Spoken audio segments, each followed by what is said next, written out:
Me desperté a esa hora inanimada y nula en que la noche ya está por terminar y sin embargo todavía no ha nacido el alba. Descansaba en una luz turbia y mi cuerpo sentía un temor mortal que me oprimía el alma y el alma a su vez oprimía el cuerpo. Y hasta la más mínima de mis partículas se contorsionaba en el presentimiento atroz de que no ocurriría nada, nada cambiaría, nunca pasaría nada. Y aún cualquier cosa que emprendiese, no sucedería nada y nada.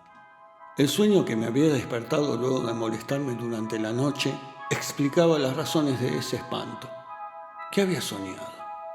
Por un retroceso del tiempo que debería estar vedado a la naturaleza, me vi tal como era cuando tenía 15 o 16 años. Me trasladé a la adolescencia y de pie, bajo el viento, sobre una piedra, a orillas del río, decía... Y me oía mi hace mucho enterrada voz chillona de pichón, y veía mi nariz aún no lograda sobre mi rostro blando, transitorio, y mis manos en exceso grandes. Sentía el contenido ingrato de esta mi fase pasajera e intermedia. Me desperté en medio de la risa y del pavor, porque me parecía que tal como era mi persona ahora, ya en la treintena, remedaba al impúber que yo había sido y se burlaba de él, mientras éste también se burlaba de mí, y ambos nos burlábamos mutuamente. También divagaba medio adormecido que mi cuerpo no era del todo homogéneo, sino que algunas de sus partes no estaban todavía maduras, y que mi cabeza se reía y se burlaba del muslo, mientras el muslo de la cabeza se burlaba, y que el dedo del corazón, el corazón de los sesos, la nariz del ojo, el ojo de la nariz, a carcajadas locamente se carcajeaban, y que todos esos miembros y partes del cuerpo se violaban mutua y salvajemente en una atmósfera de penetrante e hiriente pan mofa. Mas cuando ya totalmente recuperé mis sentidos y empecé a meditar sobre mi vida, el espanto no decreció ni un ápice. Al contrario, acrecentóse, aunque por momentos lo interrumpía o estimulaba una risita que los labios no podían contener. En la mitad del camino de mi vida me encontré en una selva oscura. Y algo peor aún, aquella selva era... Según mis documentos y mi apariencia, me asemejaba a un hombre maduro, y sin embargo no estaba maduro. ¿Qué era entonces? ¿Cómo se presentaba mi situación? Vagaba por las confiterías y los bares, me encontraba con otras personas cambiando palabras y a veces hasta pensamientos, pero mi situación era poco clara y yo mismo no sabía qué era, hombre o adolescente. Y así, al comenzar la segunda mitad de mi vida, no era ni esto ni aquello, era nada. Y los de mi generación, que ya se habían casado y ocupaban puestos determinados, no tanto frente a la vida como en diversas oficinas, me trataban con una justificada desconfianza. Mis tías, esas numerosas semimadres agregadas, atadas o pegadas, pero bondadosas, ya desde tiempo atrás trataban de influir en mí para que me estabilizara como alguien, digamos como abogado o empleado. Mi indefinición prolongada les resultaba sumamente molesta. No sabiendo bien quién era, no sabían cómo hablar conmigo, y en el mejor de los casos, solo emitían una triste cháchara. Pepe, decían entre un balbuceo y otro, el tiempo apremia, hijo mío, ¿qué pensará la gente? Si no quieres ser médico, sé por lo menos mujeriego o coleccionista, pero sé alguien. En verdad, aquel estado no podía prolongarse indefinidamente. Las agujas del reloj de la naturaleza eran implacables y terminantes. Cuando las últimas muelas, las del juicio, me hubieron crecido, fue necesario creer.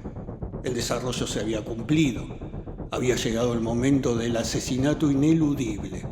El hombre debía matar al mocoso, elevarse en los aires como mariposa, dejando el cadáver de la crisálida. Debía, pues, entrar en círculos adultos. Entrar, ¿cómo no? Hice la prueba y una risita me convulsiona aún al recordarlo. Intenté lograr sembrar en las almas un concepto positivo sobre mi persona. Ese concepto, por su parte, me formaría a mí, de tal modo que aunque yo no quisiera, sería llevado a la madurez. Pero, ¿por qué en vez de engendrar pensamientos y conceptos nobles con el corazón y con el alma, lo generé con la parte inferior? En vano, los amigos me aconsejaban que me cuidara en general de cualquier alusión a lo inmaduro. No hagas eso, decían. La inmadurez es un concepto drástico. Si tú mismo te vas a considerar inmaduro, ¿quién entonces te considerará maduro? ¿No comprendes acaso que la primera condición para lograr la madurez es declararse maduro a sí mismo?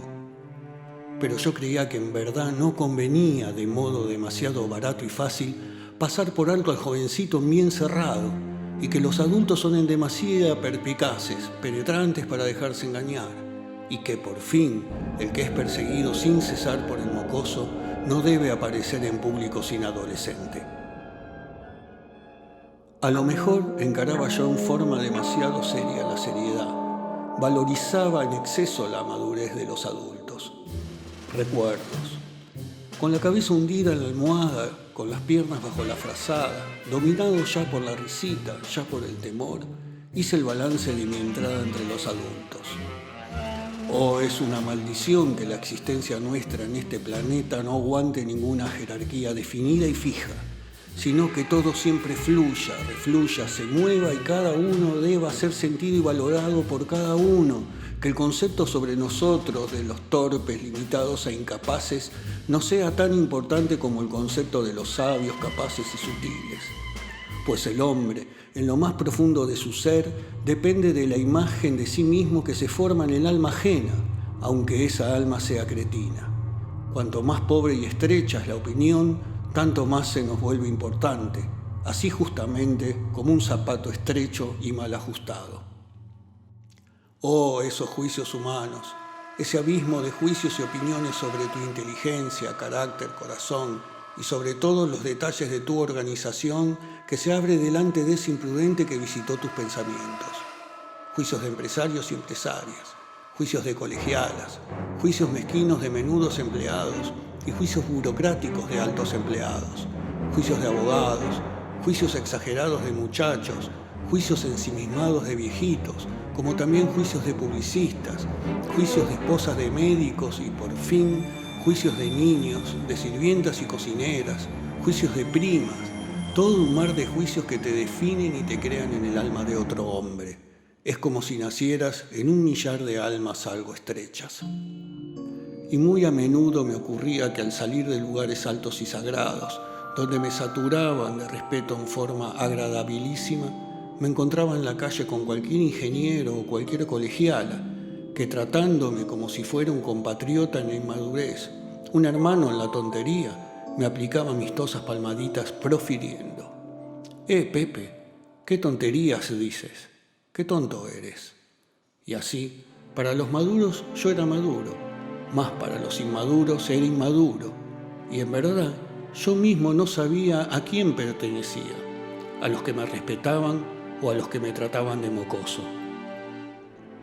Mas lo peor era que, odiando al vulgo de la semi-inteligencia como creo que nadie odió jamás, odiando ferozmente con el vulgo al mismo tiempo, yo me traicionaba. Huía de los brazos amistosamente abiertos de la lid a las patas brutales de los que me consideraban tonto. Es en verdad un hecho de primordial importancia y que define todo el desarrollo futuro. Un hombre se forma y se organiza. Y si, por ejemplo, actuando, hablando, divagando, trabajando, toma en cuenta, presta atención solamente a los hombres adultos, formados, o si al contrario, está perseguido por la visión del vulgo, de la inmadurez, por la visión de un sospechoso, turbio semimundo que allá en lo oscuro te estrangula y despacito te ahoga en su verdor, como las lianas, las enredaderas u otras plantas de África. Ni por un momento pude olvidarme del inframundo de los infrahombres, y temiendo pánicamente, temblando convulsivamente al solo recuerdo de su pantanoso verdor, no podía sin embargo liberarme, fascinado como un pajarito con una serpiente, como si yo, contrariando la naturaleza, simpatizase con la esfera baja y la amase agradeciéndole que perpetuase en mí el niño. Oh, rozar aquel mundo elevado, adulto, y no poder entrar.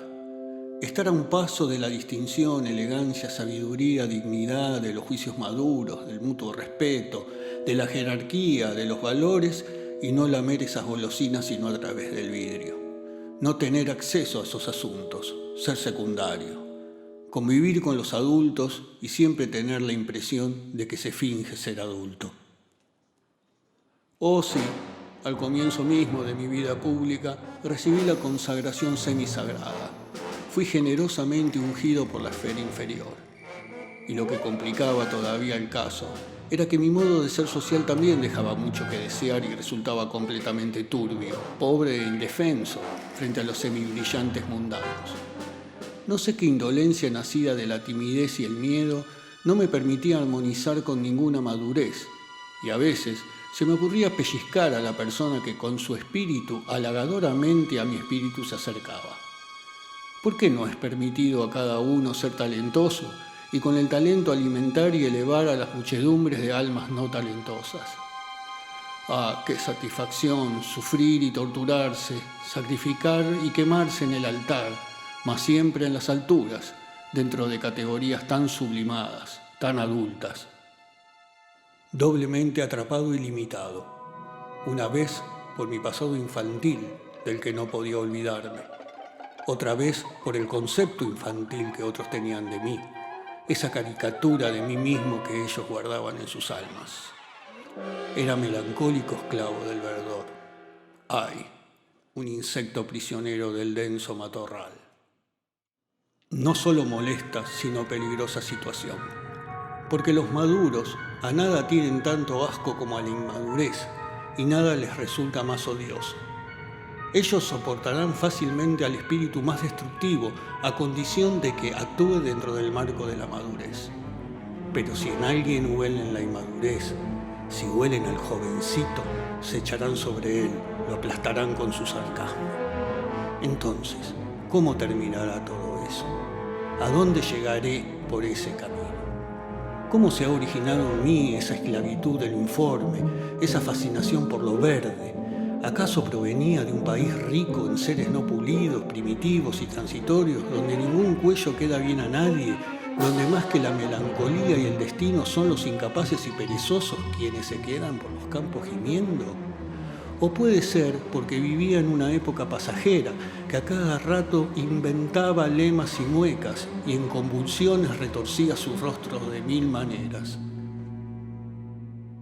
El alba pálida entraba por la ventana, y yo, mientras hacía así el balance de mi vida, me sacudía entre sábanas una risita indecente, roja de vergüenza, y estallaba yo en una impotente, bestial carcajada mecánica y piernal, como si alguien me hiciese cosquillas en el talón, como si no fuese mi rostro, sino mi pierna la que carcajeaba. Había que acabar con eso de una vez por todas, romper con la infancia, tomar la decisión y empezar de nuevo. Había que hacer algo.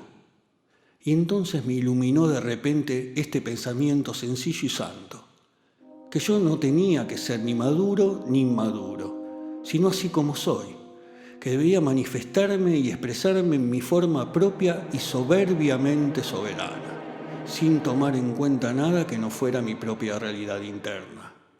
Ah, crear la forma propia, expresar tanto lo que ya está en mí claro y maduro como lo que todavía está turbio y fermentado. Que la forma nazca de mí, que no me sea hecha por nadie,